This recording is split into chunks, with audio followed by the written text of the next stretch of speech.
बिस्मिल्लाहिर्रहमानिर्रहीम अल्लाहुम्मा सल्ली अला सय्यदना मुहम्मद व अला आलि सय्यदना मुहम्मद। अस्सलामु अलैकुम व रहमतुल्लाहि व बरकातुहू। आपका भाई अदनान एक दफ़ा फिर हाज़िर खिदमत हूँ और आज जो मैं मौजू आपके सामने लेके आया हूँ वो बहुत ही ज़्यादा अहम मामला है, ज़िंदगी का बहुत ही अहम लाइफ स्किल है। मैं अगर ये कहूँ तो गलत नहीं होगा कि मेरी ज़िंदगी में जो बहुत बड़ा बदलाव जो आया वो इस लाइफ स्किल की वजह से आया।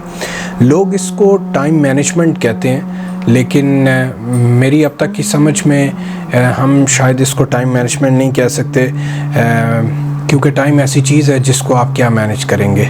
ये ख़ुद चलता है और किसी के कहने पे आगे पीछे नहीं होता, ना रुकता है। सो आप इसको क्या मैनेज कर पाएंगे? तो इसको मेरे ख़्याल में जो नाम दिया जाना चाहिए वो है priorities management in time frame, कि आप अपनी प्रायोरिटीज़ को, तरजीहात को, अपने कामों को, अपनी ज़िंदगी को, अपने आप को किस तरह मैनेज करते हैं इस महदूद टाइम के अंदर। तो ये है ये स्किल जिसका आज मैं आपसे तफसीली ज़िक्र करूँगा इंशाअल्लाह। अच्छा जी, चूँकि ये एक बड़ी अहम लाइफ स्किल है और मैं चाहता हूँ इसके ऊपर मुनासिब टाइम आपके साथ स्पेंड किया जाए ताकि हम लोग इसको अच्छी तरह समझ सकें। इसलिए चूँकि डिटेल्ड होगा थोड़ा, तो मैंने इस सब्जेक्ट के ऊपर 2 वीडियोस करूँगा, पार्ट 1 और 2 के नाम से, ताकि थोड़ा दोनों पार्ट्स में जो है वो बहुत ज़्यादा टाइम की ड्यूरेशन की वीडियो ना बने ताकि आप परेशान ना हो। पहली जो वीडियो का पार्ट नंबर 1 होगा उसमें मैं ये शेयर करूँगा कि ये लाइफ स्किल क्यों बहुत अहम है और किस तरह ये आपकी ज़िंदगी को चेंज करती है। उसमें अपनी आदत के मुताबिक कुरान से और हदीस से थोड़ी रोशनी शेयर करूँगा। फिर पार्ट नंबर 2 में किस तरह आप ये स्किल सीख सकते हैं और क्या आपको करना होगा जिससे आप अपने वक्त को, अपनी चीज़ों को, अपनी प्रायोरिटीज़, तरजीहात को अच्छा मैनेज कर सकेंगे इंशाअल्लाह। तो आइए देखते हैं।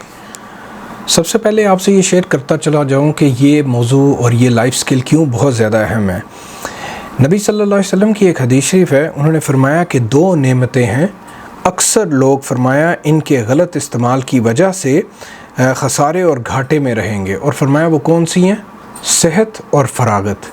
यानी ये बुखारी में ये रेफरेंस है, यानी जब आपको सेहत मिली होती है तब आप किस तरह बिहेव करते हैं और क्या करते हैं अपनी सेहत के दिनों में, ये बहुत अहम है। अक्सर लोग ये वक्त गंवा देते हैं और जब बुढ़ापे को, बीमारी को पहुंचते हैं तो फिर पछताते हैं इस वक्त को जो सेहत का था और जब चला गया। लाइकवाइज फरागत टाइम के रेफरेंस से बेसिकली अल्लाह के नबी ने इशारा किया कि जब तुम्हारे पास टाइम होता है और फिर तुम उसको गंवा देते हो, तो फिर जब एक वक्त आता है जब वक्त बहुत कम रह जाता है तब पछताते हो उस गुज़रे वक्त को जिसमें कुछ ना किया। सो नबी सल्लल्लाहु अलैहि वसल्लम की इस हदीस शरीफ से वक्त की अहमियत का बहुत ज़्यादा एहसास मिलता है और इशारा मिलता है कि इस वक्त में जो कि लिमिटेड है, इसमें अपने आप को, अपनी चीज़ों को, अपने मामलात को मैनेज कर लो ताकि कल को पछतावा ना हो।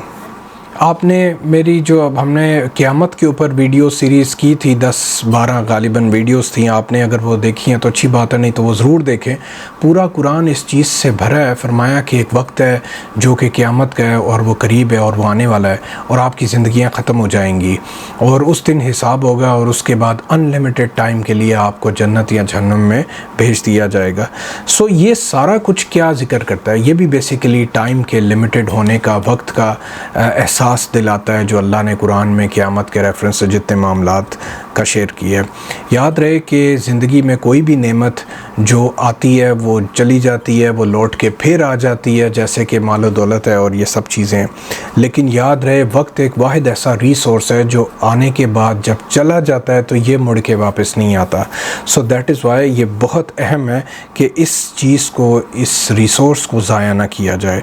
इस सिलसिले में सूरह बकरा है, उसकी आयत नंबर 36 से आपसे शेयर करता हूँ। औज़ु बिल्लाहि मिनश शैतानिर रजीम, बिस्मिल्लाहिर रहमानिर रहीम। अल्लाह ताला फरमाते हैं, फिर शैतान ने दोनों को वहाँ से फिसला दिया और जिस ऐशो निशात में वो थे उससे उनको निकलवा दिया।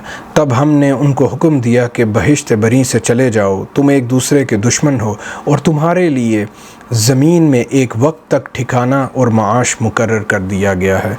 अब यहाँ पर भी इशारा है कि एक लिमिटेड टाइम तक के लिए तुमको दुनिया पे जो है वो रहना है सिर्फ़।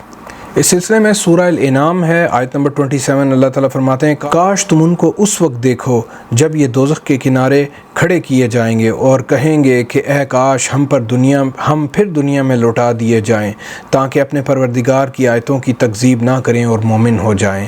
یہ بھی اشارہ ہے کہ جب وقت گزر جائے گا تو اس کے بعد یہ واپس نہ آ سکے گا اور تم سوائے کاش کے کچھ نہ کر سکو گے۔ پھر سورہ طٰہٰ ہے، اس کی آیت نمبر 104 ہے، اللہ تعالیٰ فرماتے ہیں جو باتیں یہ کریں گے ہم خوب جانتے ہیں، اس وقت ان میں سب سے اچھی راہ والا یعنی عقل و ہوش مندی والا کہے گا کہ نہیں بلکہ صرف ایک ہی روز ٹھہرے ہو۔ اصل میں اس کا جو سیاق و سباق ہے پچھلی آیات میں یہ ذکر ہے کہ جو اس وقت لوگ ہوں گے جو پچھتا رہے ہوں گے کہ ہم دنیا میں جو ہے وہ صحیح کام کر کے نہیں آئے، فرمایا وہ لوگ بول رہے ہوں گے، کوئی کہہ رہا ہوگا ہم سال رہے دنیا میں، کوئی کہے گا ہم 10 دن رہے، کوئی بولے گا 15 دن رہے، لیکن اللہ نے فرمایا جو ان میں سب سے زیادہ سیانی بات کرے گا وہ یہ کہہ رہا ہوگا کہ ہم صرف ایک ہی روز ٹھہرے ہیں دنیا میں، یعنی آپ کا یہاں پہ اسٹے بس اتنا ہی ہے، آپ سمجھ لیں۔ اس مختصر سے ٹائم فریم کے اندر ہوش میں رہنا ہے اور اس کو مینیج کرنا ہے، اپنے کاموں کو، اپنی زندگی کو، اپنی پرائرٹیز کو، کیونکہ یہ وقت جو ہے لمیٹڈ ہے اور یہ ختم ہو جانے والا ہے۔ اس سلسلے میں مشکات میں ایک حدیث شریف ہے، صحیح حدیث ہے، وہ آپ سے اس کا ریفرنس مفہوم شیئر کرتا ہوں۔ فرمایا اللہ کے نبی صلی اللہ علیہ وسلم نے کہ 5 چیزیں ہیں جن کو تم 5 چیزوں کے آنے سے پہلے غنیمت سمجھو، یعنی ان کی قدر کرو اور اس کو ضائع مت کرو۔ اب کیا ہے وہ چیزیں؟ فرمایا اپنی جوانی کو اپنے بڑھاپے سے پہلے غنیمت جانو، اپنی صحت کو اپنے مرض سے پہلے غنیمت جانو، اپنے مال کو اپنی محتاجی سے پہلے، اور اپنی فراغت کو اپنی مصروفیت سے پہلے، اور اپنی زندگی کو اپنی موت سے پہلے۔ فرمایا یہ 5 چیزیں ہیں جن کو 5 چیزوں کے اوپر جو ہے وہ غنیمت جانو اور ان کو ضائع مت کرو، کیونکہ یہ جب چلا جائے گا پھر مڑ کے واپس نہیں آئے گا۔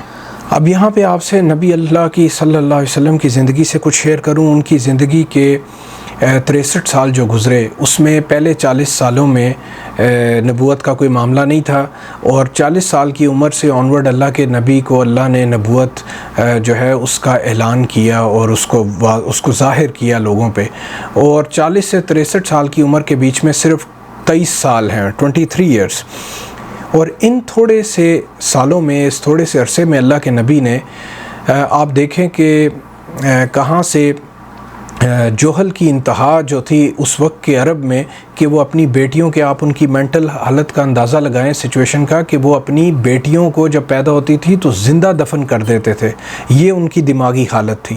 وہاں سے 23 ایئرس کے ٹائم فریم کے اندر اللہ کے نبی نے اس قدر بڑی ماشاءاللہ جو کہتے ہیں نا انقلاب جو لوگوں کی زندگی میں برپا کیا، کہ وہ لوگ نہ صرف مسلمان ہوئے، وہ اہل ایمان ہوئے، وہ مومنین ہوئے، وہ نہ صرف حجاز میں بلکہ پورے حجاز سے نکل کے اہل عرب پورے کے اندر اور عرب سے باہر ایشیا میں اور یورپ میں اسلام کو لے گئے۔ یہ اتنی بڑی ایکسپینشن صرف وہی لوگ کر سکتے تھے جو بڑے زبردست لوگ تھے اور کامیاب لوگ تھے۔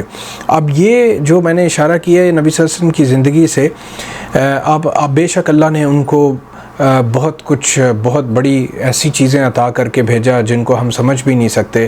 بس یہاں پہ اشارہ اس لیے میں ضروری سمجھتا ہوں کہ اگر اللہ کے نبی پرائرٹائز نہ کرتے کہ اللہ کے دین کو، حق کو پھیلانا ہے، پہنچانا ہے، and this is the most important thing, اور وقت لمیٹڈ ہے، اور اس کے اندر وہ یہ سارا کچھ نہ اس کو اہمیت دے کے مینیج کرتے تو آج ہم سارے مسلمان نہ بیٹھے ہوتے۔ اللہ کے نبی سے ہم جہاں سنت کو اتباع کرنے کی بہت کوشش کرتے ہیں اور ان کے پیچھے چلنے کی کوشش کرتے ہیں، اس میں پلیز یہ یاد رہے کہ وقت کو مینیج کرنا یا اپنی پرائرٹیز کو، کاموں کو، اپنے مشن کو، ویژن کو، ٹاسک کو مینیج کرنا اپنی زندگی میں اہمیت دے کے، یہ بھی نبی صلی اللہ علیہ وسلم کی سنتوں میں سے ہیں۔ اللہ تعالی ہمیں اس سنت پہ عمل کرنے کی توفیق دے انشاءاللہ۔ چونکہ ویڈیو لمبی ہونے کا مجھے خدشہ ہے، اس لیے میں پارٹ نمبر 2 کے اندر اب آپ سے یہ شیئر کروں گا کہ کیسے اب اپنی پرائرٹیز کو اور ٹائم کے اندر، لمیٹڈ ٹائم کے اندر مینیج کیا جا سکتا ہے، اور اس کے اوپر اسٹیفن کوے سے جو ہم نے سیکھا 4 quadrants آف ٹائم مینجمنٹ وہ بھی آپ سے شیئر کروں گا ڈیٹیل کے ساتھ، تاکہ آپ کا نہ صرف کانسیپٹ بیٹھے، جو لوگ اس پہ عمل کرنا چاہتے ہیں وہ عمل کر سکیں، ان کے لیے آسانی ہو، اور یہ ایک میریکلس چینج لے کے آئے گا آپ کی زندگی میں۔ مجھے پارٹ 2 تک کے لیے اجازت دیں۔ اللہ تعالیٰ آپ سب کا حامی و ناصر ہو۔ السلام علیکم ورحمۃ اللہ وبرکاتہ۔